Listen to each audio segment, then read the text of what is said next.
Hello guys, now that I'm finished with all the new release figures, we can finally get back to our regular schedule. And today is a Black Series 6-inch day. And today we are looking at number 03, Black Series 6-inch Sandtrooper. This was a brand new sculpt in the line, and really is one of the strongest sculpts still used in the line today. And I'll get on to why in just a moment here. But first off, I want to start with this figure's accessories. And this figure comes with a gut of accessories. It pars with Maul on the term of accessories, and included are 1, 2, 3, 4, 5, 6 whole accessories. And let's look at all of them now. First, we're going to start off with the two rifles here. Here he has this thinner rifle here, the same that is included with the new 4-LOM figure.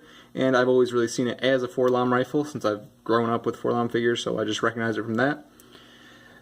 Again, very nice rifle. It's got a little bit of silver paint job here, just like a little dry brushing on the nozzle there. And now we come to the much nicer, more, I don't know, Sandtrooper-esque one, is this really nice one with this strap here. This comes with lots of little paint jobs. Comes with the silver strap there, gold detailing there, gold detailing there, gray here, brown. Oh, it's just a very beautiful gun in terms of Black Series, where they try to minimize on paint job.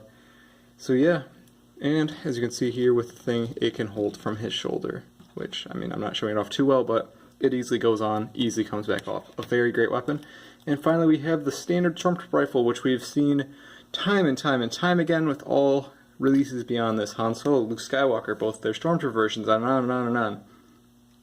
Again, this is a very good sculpt, though this time it wasn't included with any painting or anything on it, so though it's a good sculpt, paint job could have used a little bit of work. Later we got the little silver mark here, but at first we didn't get that. Then we move on to the backpack. And this backpack is very nice, as it comes with this strap that hangs over the shoulder as I had it. And this also pops out. I really don't want to tear it though, but I know these can pop out. I just don't want mine to rip on camera, so I apologize. But it does swivel a little bit, and so it does have a little bit of motion.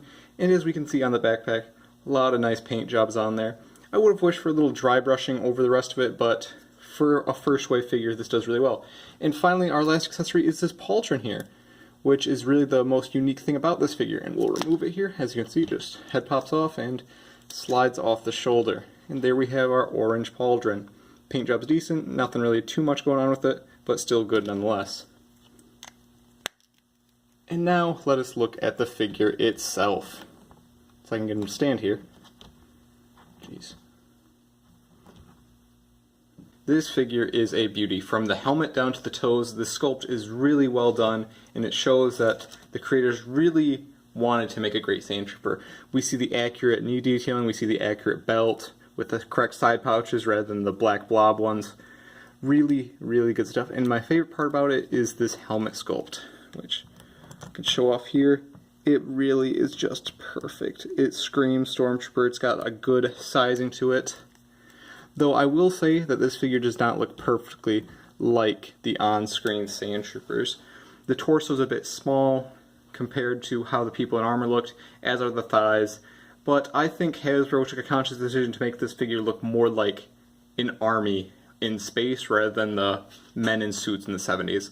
So I think it's a conscious decision to make this figure look more like a space figure rather than just people in suits, which I am fine with. I know some people will disagree and say we could have gotten a little more accurate proportions, but I'm fine with the unrealistically thin limbs to make the figure look a little bit better. Here we can see from the back, and there we can also see the backpack just plugs in a little hole, and it's a hole that I don't believe was ever patched in. So all Stormtroopers, even though they fixed the knee and belt, still had that hole in the back, which is quite a disappointment. But this figure is great. Accessory count great, and articulation is also great, which I'll look at here. Comes a ball jointed neck with the extra swivel in there, so you can get all the range of motions. Ball jointed shoulder, swivel bicep, double jointed elbow, ball jointed wrist, ball jointed torso, ball jointed hip, swivel thigh, double jointed knee, as you can see there, and then finally your rocker ankles. So posing is not really a problem with this figure. You really have no issues, and I know a lot of people had issues posing the first order Stormtrooper. You will not have any of those with this one, as double jointed elbows and double jointed knees really are a help in posing.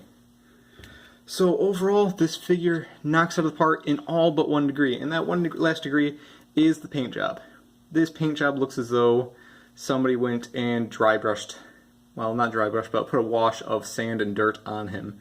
But I'll post a picture over here, and you'll see that that's really what Sandtroopers look like on the left. And you could be saying, well, didn't you just give it like a bonus point for making it a little more fun as a figure rather than just as a movie copy? And yeah, the proportions wise, but I feel like paint job, they could have done a little bit more to match the blotchiness of the on-screen representations rather than this wash. Though this wash is good, my only complaint being that it's heavier, definitely on the helmet, so it looks a little wonky. Once you have the Pauldron on again, which I'll put on. Pauldron.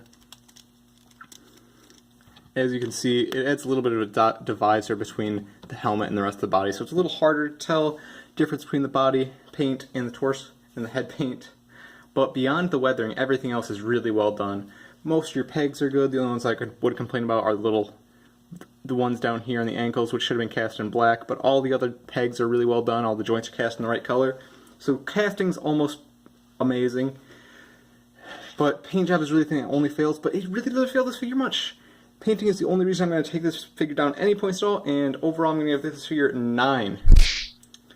This figure is just great, and it scales well with the other figures as well. Here we'll have Luke Skywalker next to him, and you can see he's a little bit bigger than Luke, as he should be, as Luke was a really short guy.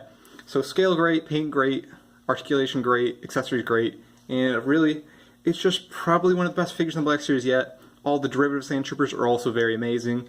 You have the black Pauldron, you have the white Pauldron, you have the gray Pauldron. I recommend picking them all up. I'm just a Sandtrooper fanatic, or at least Hasbro forced me to be, with how many they've released. I don't know. They're really great army builders.